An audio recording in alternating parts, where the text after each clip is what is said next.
Good evening, it's Wednesday, April 28th, and it's about 8 o'clock. I just picked up some more straps from Home Depot, and tonight's probably just gonna be a demo night. It's Wednesday, so I have the skip for Wednesday, Thursday, and then it gets picked up, I think, Friday morning.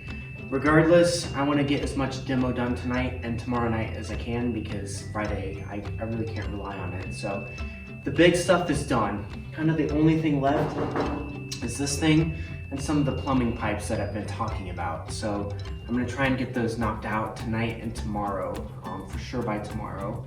Also, just quickly wanted to give you an update on some things that have been happening with the house. In terms of like planning.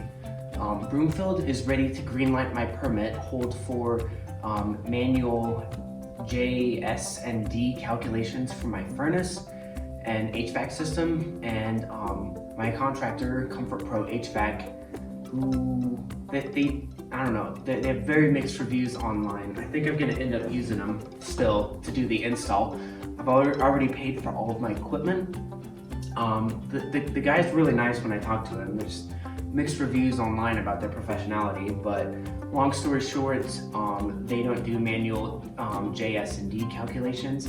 And basically what those calculations are calculations that determine like how much heat and cooling your house will retain based on its structure, based on its directional orientation, based on your latitude and longitude and elevation, the type of shingles and color of shingles you have. I mean, the U factor of your windows and doors. They take everything into account and they do a J calculation, and then getting down to the D calculation.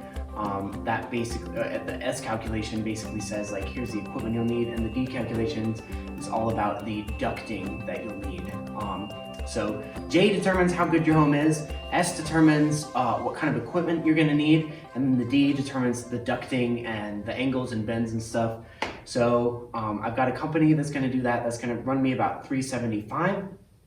They'll have it done in 10 days. At that point, the city will have everything they need. I hope they just give me my permit at that point. The other point worthy of mention is I've been talking with my structural engineer, Steven, a ton, unfortunately for him, but as I look at the house, and work here, and I've got all the beams exposed and I'm ready to start making these structural changes, there have been tiny little things that that haven't been accounted for, and so we've been chatting about some things. I want to take you up into the attic right now and show you just a couple of these. So I've been talking with Steven about these strong backs. This one right here, this purlin brace is going to be supported by two 2x12 LVL beams, and those can carry quite a load. But what hasn't been accounted for is this purlin brace. It's hard to see, I know. Probably what's even harder to see is this one over here. We have, let's see if I can get it in frame. There we go. Hopefully you can see that. There we go. This one is supporting 2 roof purlins, and that one right there is only supporting 1 purlin. Anyways, my plans specify an LVL header to support this one, but not this one. So we're gonna get that squared away. What's tricky about this one, and I'll take you around to show you it, is that you can see if we put another LVL header in right here, the load is gonna come down over the door, which isn't the biggest thing, but it needs to be properly supported on the other end, which will be right over here. And what gets interesting about this end of things is if I take a step back, this doorway will be extended kind of through the width of the stairs here. So what that means is basically across this whole area here, I'll draw it with my finger, there's currently a 2x8 header, but that header is going to be changed for LVL beams as well, since they can handle that load. So on this side, we'll have a beam, a big old 2x12 LVL beam supporting the weight of that purlin, and then going across this way, we'll have a 2x8 LVL beam supporting the load of the purlin and that 2x12. and that should be really good. So he's gonna make a change and get that to me on Friday, which means since I'm waiting on the manual JS&D calculations, I will have enough time to get the updated engineering blueprints from Steven, and I'll be good to go. So I think that's enough for now. I don't want to talk too much, but I guess it's worth mentioning that you know, it's a process with this stuff. I've learned a crap ton. If I were to do this again, you know, so much more planning would be done up front, but some of this you just have to figure out as you go as well.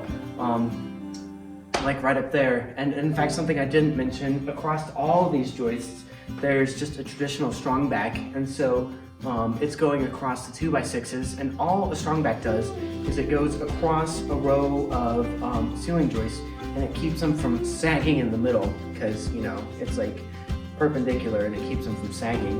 So those two 2x12 LVL headers on either side, basically the ones that will be right on top of the stairs, those are going to interrupt that strong back. And I asked Steven about that. He's like, yeah, it's no problem, just put a couple of hangers and just hang them, and it's fine that they'll be interrupted in 2 locations. Again, they're just to keep the ceiling from sagging. They're not structural, but it's really aesthetics for keeping the drywall nice. But you just, you know, an engineer like Steven will come in, take pictures of things, and this is not to discredit Steven, he has done a phenomenal job, and he's been super willing to answer all my questions and even update my blueprints as I just mentioned. So anyways, if you're doing structural stuff, try to plan, try to figure out as much as you can before you talk to your structural engineer, because you know, it'll just help you lubricate that conversation, and it'll help you you know, get a working set of valid plans more quickly. But you know, we're all learning home renovation. It's a constant learning process. Every home's a little bit different. So that's all I want to say. I'm just gonna get to work demoing. I probably won't even record because I want to listen to music again tonight. So I'm gonna get going.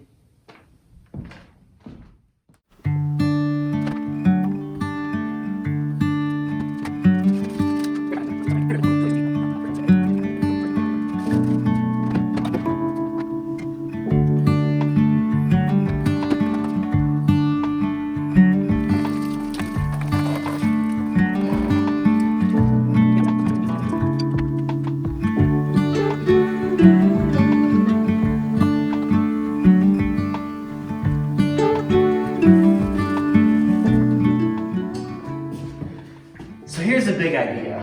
With this setup, I've got the 3/4 main capped off that'll eventually get replaced with X. It's probably a couple weeks down the line, but the main thing, I wanted to be able to fill up buckets so I could at least flush the toilet. It's not ideal, but it gets everything out of the way. Also, I've got the spigot to the outside still. That wasn't disconnected. And I now have this main, which I can hook a hose to for mixing concrete or whatever. So my hose is nice, it has a ball peen valve, and the circlip connector also has a valve. As you can see, this hose it's a flex hose, so it's expanding under pressure. So everything looks to be leak proof. I'll of course shut the mains off every night, but this gives me some water for now.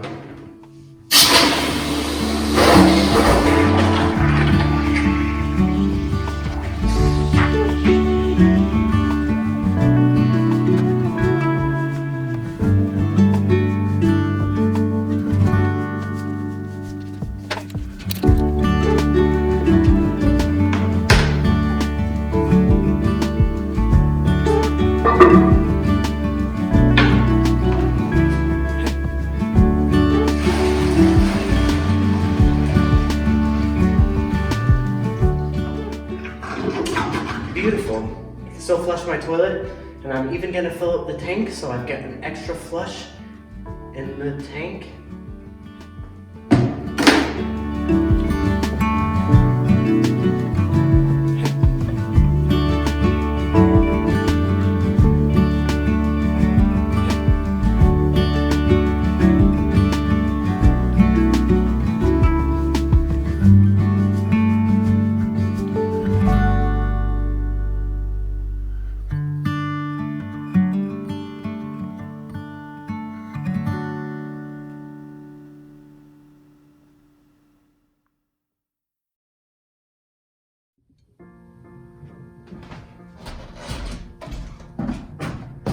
Thursday, April 29th, about 5:30. I'm gonna try and take this out. I've seen online, there's a few ways to do it. Hopefully, the easy way is smashing these collars, the whole thing comes out. The hard way is I have to drill through the lead and make a bunch of lead dust and remove the collars the hard way. I'm gonna get all of my PPE on and get cracking on this thing.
into the house. Gonna frame some closets with Dad.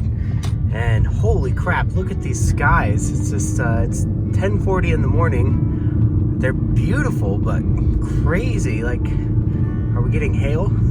I'll keep you posted. By the way, today is Sunday, May 2nd. See you at the house.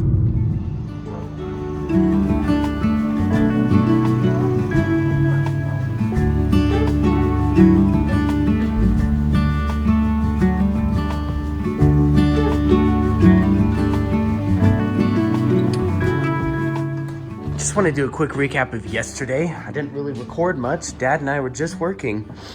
So, first thing right off the bat, let me back up. Got a new doorway in. This is going to be for the office. We had to do some rather extensive work repairing the subfloor and getting this in. So this is one of the only times this room will have two doors. The project for today is going to be to frame out these closets. You can see the footprint, basically restoring the bedrooms back to the condition they were in when the house was originally built as 2 bedrooms. So where I'm standing, walking towards, this is the closet to the master bedroom.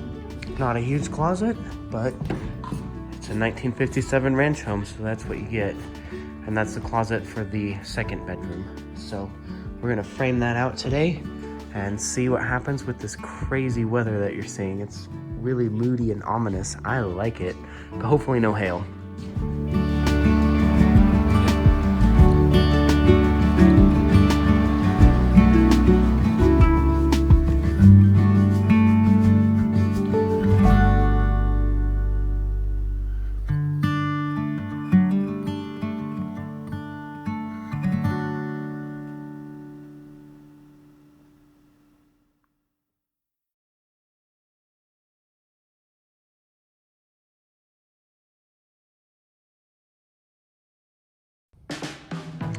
So far, a productive but rainy day.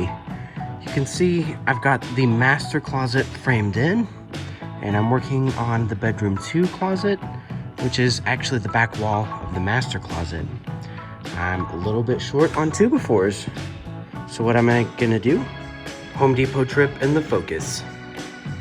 I'm gonna get about 8 to 10 boards. That's about the max I can put in the Focus because all the boards have to rest on the center console. I only need 5 more boards to finish this wall, and that's all I'm gonna finish for today.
Big reveal. Dun dun dun dun. So I've got closets again upstairs. It's honestly really hard to tell from this vantage point, but Both bedrooms upstairs have closets again. Yeah, it's just a pile of sticks, ain't it? They're 2 feet deep, 48-inch doors. And I don't think I'm gonna be able to show you a good vantage point no matter where I stand. Maybe here. All right, that's gonna do it. It's Sunday, May 2nd, and I will be back tomorrow, May 3rd on Monday. Good night. Good evening, everyone. It's Monday, May 3rd. I'm at the house. It's about 10 p.m. and I'm not doing anything on the house today. After this weekend, I'm just exhausted, and that's one of the realities of renovating a home.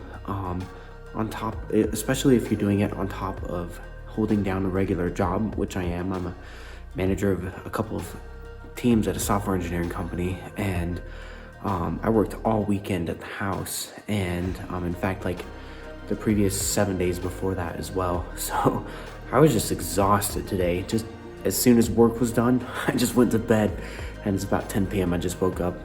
The reason I'm at the house though, anyways, is you can see I've been leaving these windows open, and we got rain for the past about 2 days straight. I wasn't really too worried about the basement flooding because it's not like it was torrential rains, it was just steady. But I did leave these windows open, and as you can see, the way they're angled, it's not very easy for rain to get in.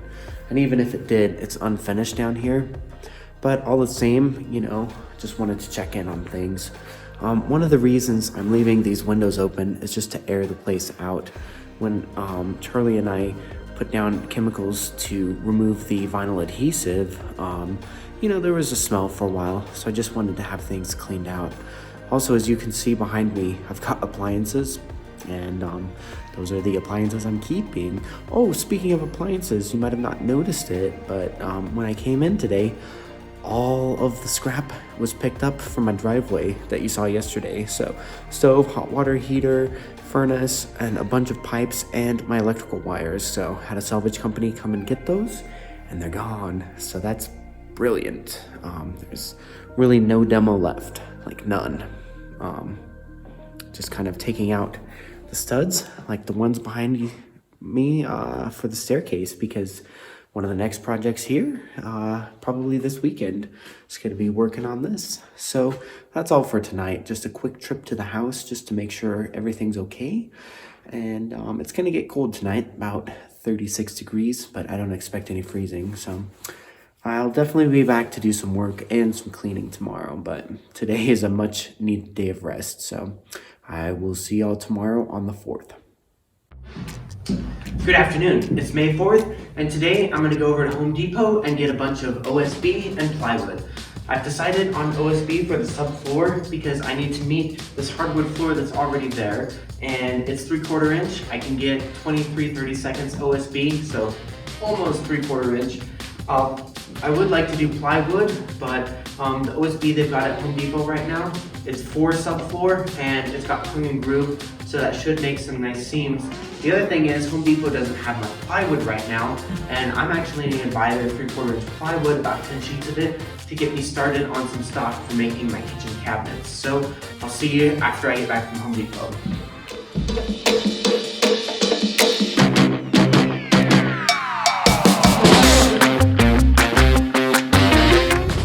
Alright guys, I'm heading back to the house from Home Depot. I got a big box truck, and I've got 22 4x8 sheets of wood.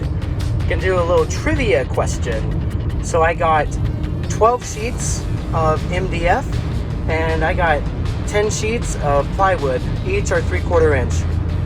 What do you think that ran me? Give you a second.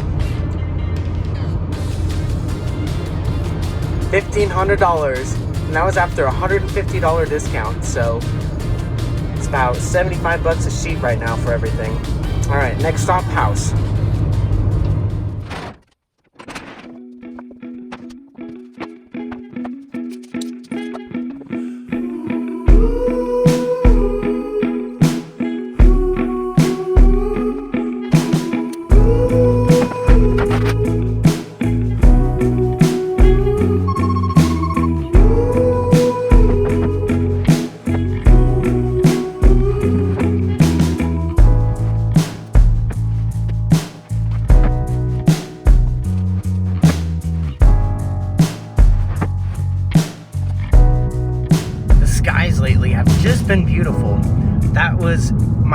Home Depot run yet, but I got the truck back with 9 minutes to spare. So I'm back to the house, and I'm gonna put that footer in downstairs tonight. I'll see you there. I've been vacuuming the ceiling for about an hour, and in particular, places like this were really dirty because this was an old cold air return. So, interestingly, you can see that wall above is the wall upstairs. And this wall runs the entire, all the way through the bedrooms. And so I want to keep that wall in place. So the stairs have to get dropped as well. And so if we look at this, where these two joists meet, that's the inside of the stairs. And I need two 2x10s to support the floor above at the stairs on this side. So obviously I can't extend that 2x10. So I'm gonna put a couple 2x10s on this side, and check it out. I'll put 2 king studs, and that'll transfer the point load all the way down to the foundation, to the footer. Beautiful. So what am I gonna do about that? Well, I'm just gonna tack 2x4s, one on the bottom and one on the top, and they'll run lengthwise all the way adjacent to those two 2x10s that I'm gonna install. And you'll notice those two, the 2x4s and one 2x10 will be right underneath that, and then the final 2x10 will be adjacent to the two, supporting all the load. And if I follow this all the way down here, again, those two 2x4s will be meeting at this joist, and then I'll have a 2x10 and a 2x10. And let's look at that. The 2x4s are on the trimmer studs right there. So 2x4s on this one. Nothing load bearing. The first load bearing one on this king stud, and I'll install a second king stud to the right. So both king studs will be supporting the 2x10s on that side, and I'll install 2 new 2x4s to support the 2x10s on this side. And it's gonna be beautiful. It's the right way to do it. So I'm gonna get going on that now.